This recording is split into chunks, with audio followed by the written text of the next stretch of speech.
Halo, sahabat fauna. Selamat datang kembali di channel Cerita Fauna, tempat di mana kita menjelajahi dunia satwa liar yang menakjubkan dan penuh misteri. Hari ini, kita akan membahas salah satu hewan paling unik dan mengejutkan dari daratan Afrika. Tubuhnya besar, giginya mengerikan, tapi dia juga suka berendam santai di sungai. Siapakah dia? Ya, kali ini kita akan mengenal lebih dekat kuda Nil, sang raksasa air tawar yang sering disalahpahami. Yuk, kita mulai petualangannya. Pertama, asal-usul nama dan klasifikasi. Tahukah kamu, nama kuda Nil berasal dari bahasa Yunani kuno, yaitu Hippopotamos, yang berarti kuda sungai. Padahal, kuda Nil sebenarnya tidak ada hubungannya dengan kuda. Mereka justru lebih dekat secara genetik dengan paus dan lumba-lumba. Aneh tapi nyata, ya. Kuda Nil termasuk dalam ordo Artiodactyla kelompok hewan berkuku genap dan memiliki nama ilmiah Hippopotamus amphibius.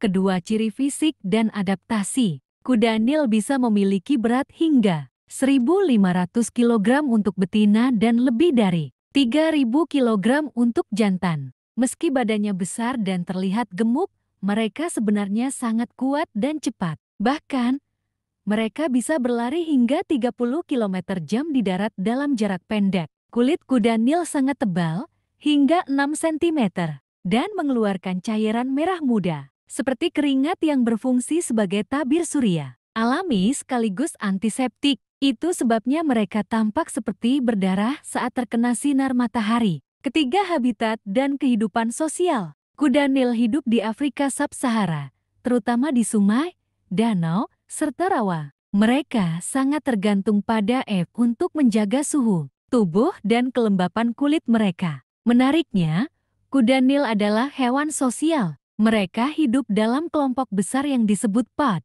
yang bisa terdiri dari 10 hingga 30 ekor, dipimpin oleh seekor jantan dominan. Di malam hari, mereka akan berjalan keluar dari air dan menghabiskan waktu berjam-jam merumput di daratan. Mereka bisa berjalan hingga 10 km hanya untuk mencari makan. Keempat, perilaku dan pola makan. Walaupun terlihat ganas, kuda Nil sebenarnya adalah herbivora. Mereka hanya makan rumput dan tanaman, dan bisa mengonsumsi 40 kg rumput dalam semalam. Tapi jangan salah, mereka bisa sangat agresif dan teritorial. Banyak kasus di mana kuda Nil menyerang perahu atau hewan lain yang memasuki wilayah mereka, terutama jika merasa terancam. Gigi taringnya bisa tumbuh hingga 50 cm dan digunakan untuk bertarung, bukan untuk makan. Kelima, reproduksi dan masa hidup. Kuda Nil betina biasanya melahirkan satu anak setelah masa kehamilan sekitar 8 bulan. Bayi kuda Nil dilahirkan di air dan langsung bisa berenang. Kalau kamu suka dengan cerita fauna seperti ini, jangan lupa like, subscribe, dan nyalakan lonceng notifikasi, ya. Tulis juga di kolom komentar, hewan apa lagi yang ingin kamu kenal lebih dalam? Sampai jumpa di episode cerita fauna berikutnya. Terus cintai dan lindungi satwa liar kita.